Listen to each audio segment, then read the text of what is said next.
Greetings, friend, and welcome to the Between the Covers podcast, where we are working every day to remove the self limiting beliefs that are preventing us from becoming the heroes of our own stories. This morning, while I was getting ready, I was going about my usual business, just brushing my teeth, trying to make what's left of my hair look, somewhat presentable. And I was listening to one of the recovery podcasts that I subscribe to.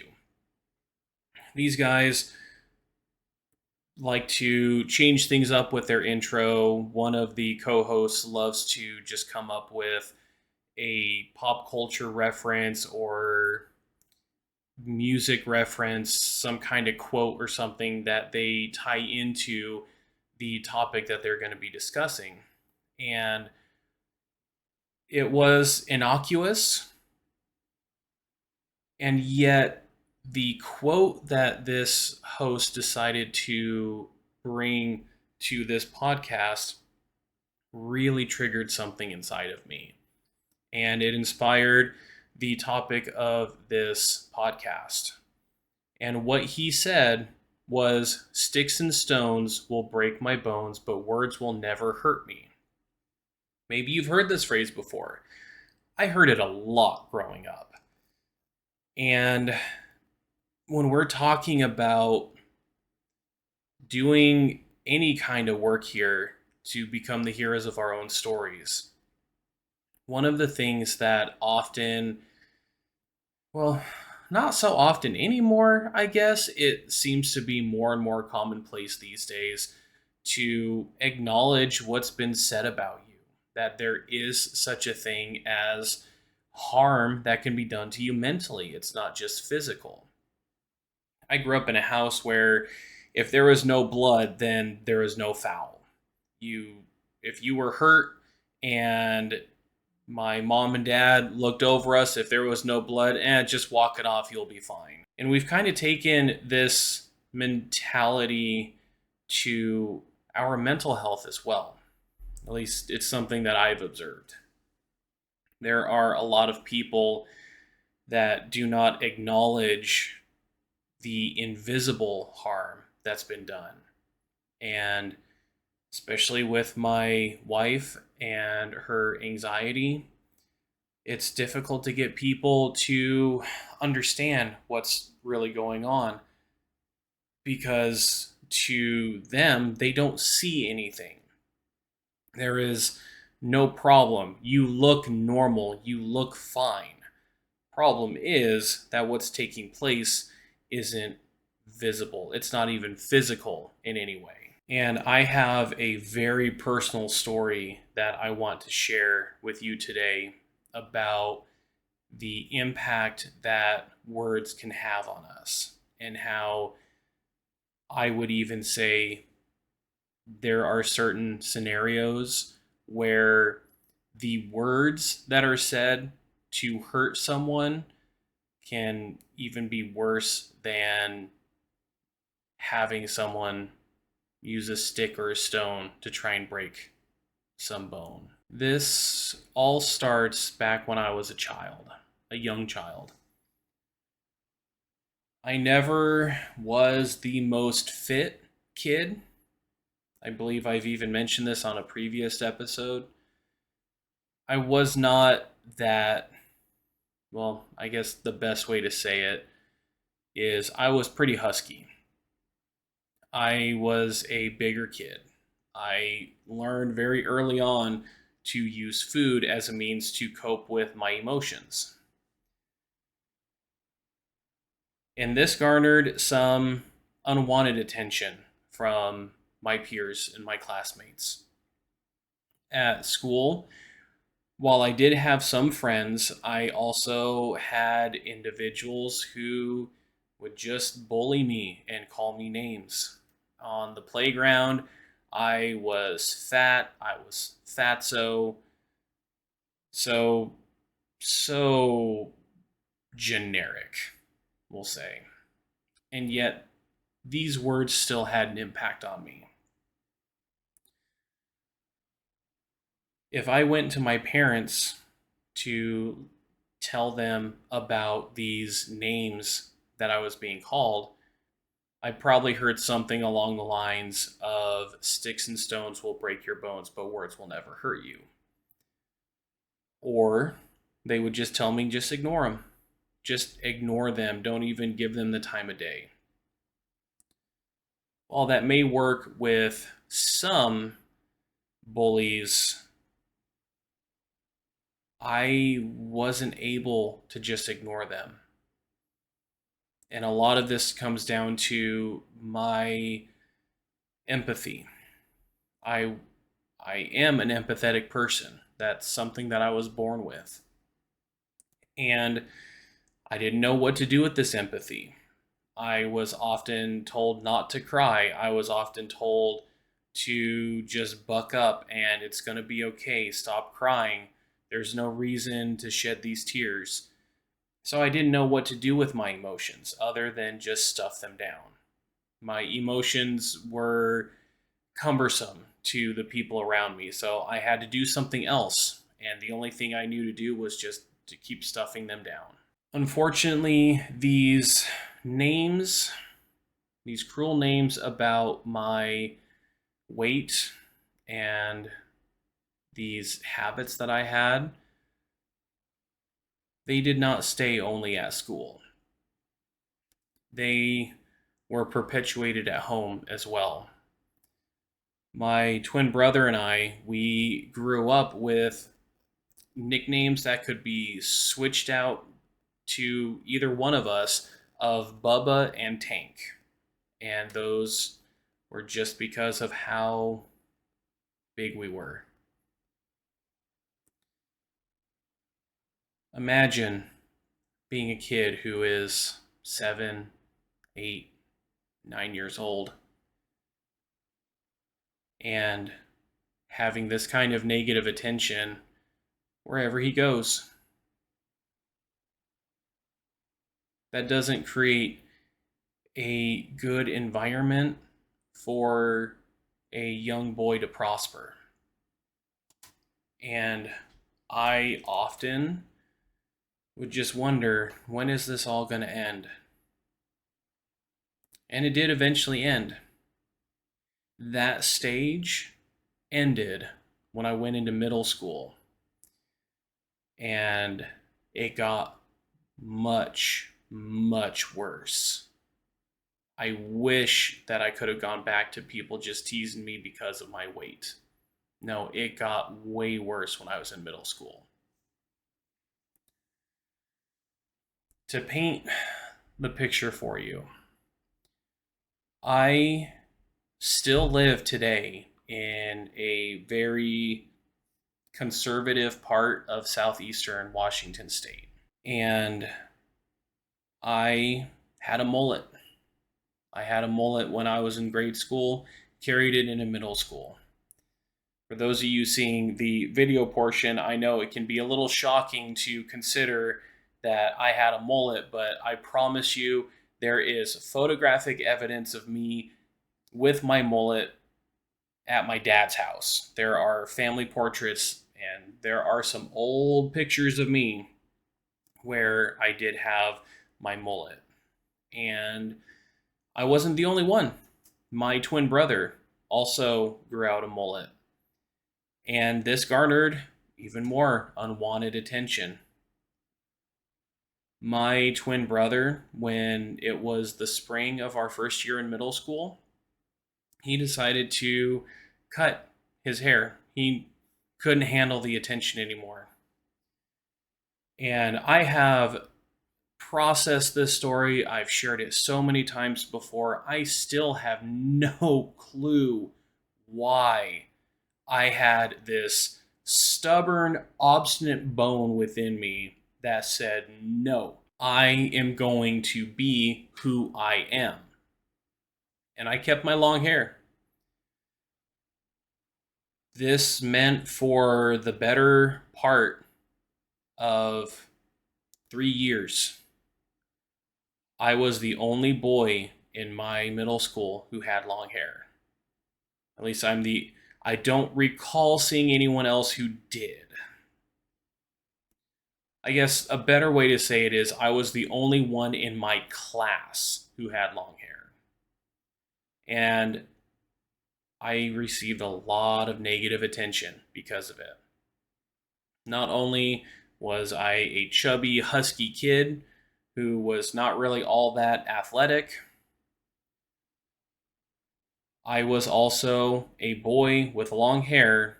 So there was only two logical conclusions that anyone in my middle school could draw from that during this time. And this is back in the 90s. The conclusions that they could draw was either I was a girl or I was gay. And I was called a lot of names about either being feminine or being a homosexual. And I was called pretty much every homophobic name under the sun that any of my peers knew. Things got worse for me. Now they're not just attacking my body with their words, they're now attacking my identity. They're attacking my sexuality. They are attacking my very being. And once again, I found myself wondering, when is this ever going to end? And same song, second verse. It would end, and yet it would only get worse. I finished middle school. I go into high school. And I decided at some point, you know what? I'm done with this mullet. But I didn't choose to chop off the hair. I decided to grow the rest of it out.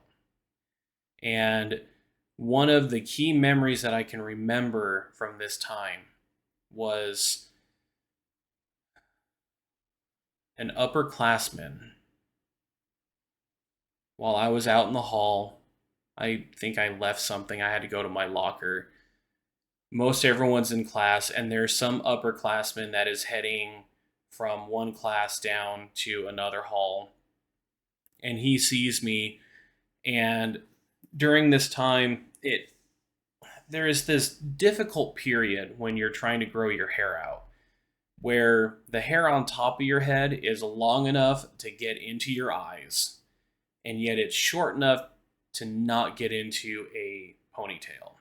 So for a while, I relied on gel to try and help keep it slicked back and keep it out of my eyes. And then that just wasn't as feasible anymore. So I just made a ponytail on the top of my head. And that did a great job. It kept it out of my eyes. And honestly, there was a part of me that kind of liked it. It was another unique part of my identity where apparently I just constantly tried to do things to make myself different. And you know, that goes so well when you're in this age of being a teenager, growing into a young adult, and everyone's trying to conform, and you've got this one weird kid who is just going the opposite direction. This upperclassman makes this comment: "Are you doing that for your boyfriend?" And then just walks down the hall. What's someone like me supposed to take from that? Yeah, I probably could follow the age old advice of, just let it roll off your back. I couldn't do that. It was also my freshman year in high school when I went into the darkest time of my life. It was the winter, somewhere around the winter of my freshman year. I was 14, no, going to be 15, 16 years old. I always forget now because I was held back a year before going into kindergarten for speech therapy. And so I was always a year older than my friends. But I was about 15 years old, and my mom and my dad sit me and my two brothers down this one evening, and they inform us that they're divorcing. I didn't see it coming. I did not see any of the signs of conflict between my mom and my dad. My two brothers were a little shocked about that. They didn't understand. Maybe they still don't understand why I didn't see it. I was in such a bad place in my life that I was so dissociative. I didn't feel safe anywhere at home or at school. And all I wanted to do was just come home and, again, go back to my typical coping mechanisms. I wanted to stuff my face with food. I wanted to play video games and just get lost in these adventures. And I also wanted to experience the gratification of a sexual climax while viewing pornography. They were the things that made me feel better. So I didn't see this coming. My world, as unidealistic as it could be, came crashing. It just came crashing down around me. I am now a child of divorce. I didn't have a family anymore. We were split. It was broken. There was no way it was going to come back. And even at that tender age of 15, I still had these thoughts that maybe there's something I could have done to prevent it. I know now how wrong that thought process is. And yet I still believed it. I still believed that I could have done something to prevent my parents from divorcing. All of this culminated one day in the spring. I was coming home from school. I was riding the bus alone.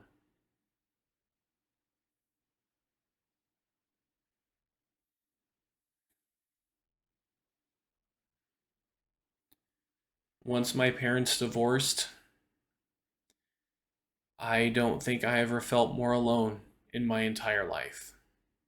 I never felt more isolated in my entire life. I had never felt more unloved in my entire life. And I didn't know what to do anymore. And all of this culminated in this one afternoon. School was out, and I am riding the bus home, and I'm alone. I'm sitting by myself. I'm sitting by myself. No one else is with me on the bus. My eldest brother at the time, I think he probably had some sporting practice that he was doing, and either my twin brother was doing some kind of extracurricular activity or he was serving detention. But I sat by myself on the bus all the way home. And I was so miserable that the only option that was present to me was to end my misery.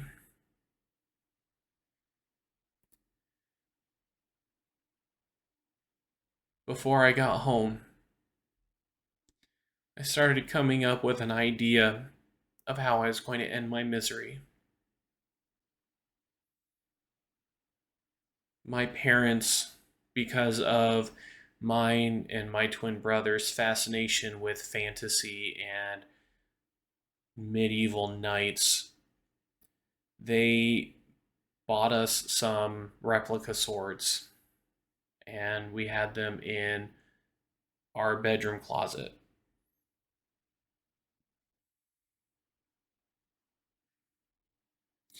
I remember thinking in my head about all these different, not that sharp swords that I had in my closet. And I was going to go home. I was going to pick out the one that was going to serve the purpose the best, and I was just going to run myself through. I was probably even thinking of leaving some kind of note behind.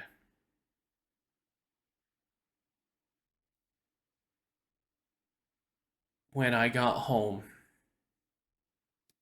I went downstairs to where my bedroom was, and I passed by this phone that was just attached to the wall.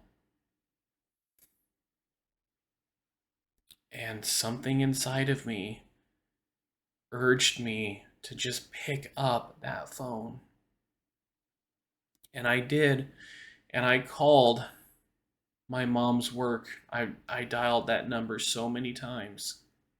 I called my mom's work. And when I got a hold of her, I just told her, Mom, I don't want to live anymore.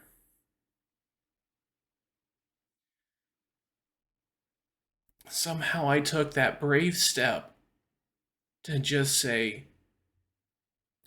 I am in so much pain right now. I can't handle it anymore. And my family came around me and supported me through that. To this day, I am glad that I did not follow through with those plans. They helped me through this incredibly dark time of my life. That brave step to make that phone call was a very important part of helping me get through that season. The other part of it was that summer for my birthday. My mom got this German Shepherd Rottweiler mixed puppy, and that was a gift to me and my twin brother. I pushed really hard to name her Lucia, and Lucia literally saved my life. She showed me so much unconditional love and acceptance that I was just craving during that time. During this time when I felt so alone, I had something that was loving me. That wasn't the end of it, though. Since I was maybe 7 years old, I've been stuffing down a lot of emotions, and all those started coming out sideways. If I wasn't a depressed mess that couldn't find a way out of his misery, I was exploding in anger at those around me, just trying to get some semblance of control in my life when everything felt like it was out of control. I will be honest, if I ever hear someone say to me, or even say to a child who is in pain, and they share this message that sticks and stones will break your bones, I will want to confront them and tell them that is so wrong. What this child, what or even what I am feeling is valid. Just because you can't see it doesn't mean it's not valid. What I hope this story of my life experience can help to shed light on is that the words that are said over us can have a very lasting impact, and they can help direct our lives toward our betterment or toward our own demise. If your story has some similar threads to my own, if you're carrying a lot of pain from things that have been said to and about you, then what I truly hope to impart to you is that there is hope. All is not lost. For me, it's been finding the right people that I can talk to and process these experiences. And if you haven't found that person, don't give up trying. Don't give up trying. Keep looking until you find the right person who can help you. And it doesn't matter if it's someone that you pay to listen to you. Sometimes that's the best way to get what you need, is if you have someone who is trained in helping us unravel what's going on in our minds and in our bodies. There's nothing wrong with that. And while my story has not had the ending that I don't even know what it's going to look like, it makes me think of all of the people who did follow through with what they were thinking and what they were planning. It makes me think of all of the people who have prematurely ended their own lives, all because they felt that there was no other way out, that it was too much. The burden was too much to carry. The loneliness and the isolation was so quiet and overwhelming. And it makes me wonder how many heroes we've lost. How many people could have done something really good for this world, but they just felt like there was no other way. I weep for those people because I used to be one.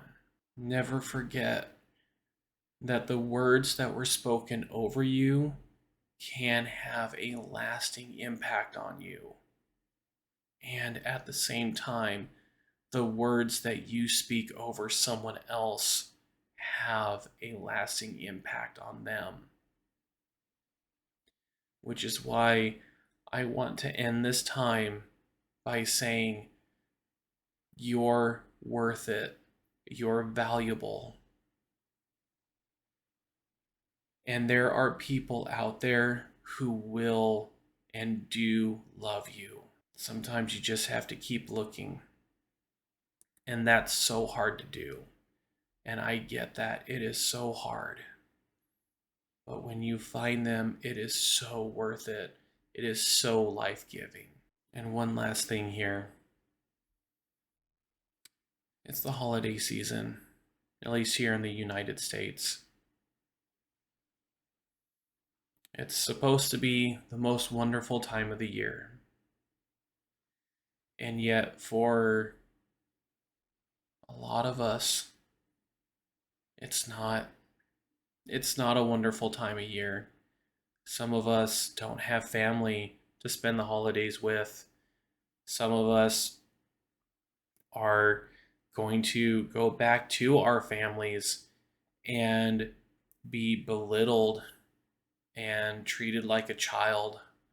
Some of us are not going to have the holidays because we have to try and make ends meet the best that we can. The expectation for this time of year is it's supposed to be joyous, it's supposed to be wonderful, everyone's supposed to be smiling. And I say, if that's not your story, don't push it. Don't try and make things seem better than they are. Allow yourself to be who you are. Allow yourself to walk your own story. Allow yourself to grieve loss. Allow yourself to be sad. Allow yourself to maybe overindulge in some food when the emotions just come really hard. There's no judgment here. Not at Between the Covers. There's no judgment here. Regardless, you are worth it. Take care of yourself. Love yourself. Do whatever you need to in order to get through some of this in the healthiest way that you can. And until next time, live strong for today. Thanks so much for watching or listening to this podcast. If you like what you're hearing, then give this video a like and subscribe so you don't miss out on any future uploads. If you are interested in working with me, then take a look in the description where you can find my website or a link just to schedule a free 50-minute one-on-one call with me. Looking forward to talking with you soon.